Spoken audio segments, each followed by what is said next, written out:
A mother black bear is looking for something suitable for her cubs. This is their first ever trip to the seaside. In a few hours, the tide will return, so they must keep up with Mum. Here's something tasty. Crabs. Big crabs can give a nasty nip, so it's best to start off with smaller ones.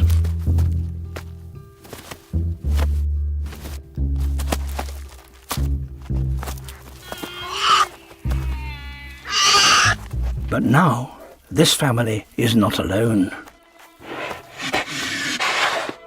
An adult male. He is double her size, and they're in his territory. The cubs know that call. It's time to head for safety.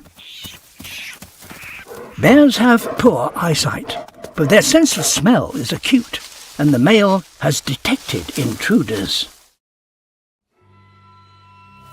He knows exactly which tree they are in.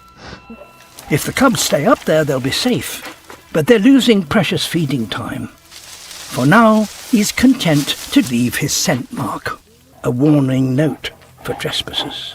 The family moves on. For the cubs, lunch today will have to be a takeaway.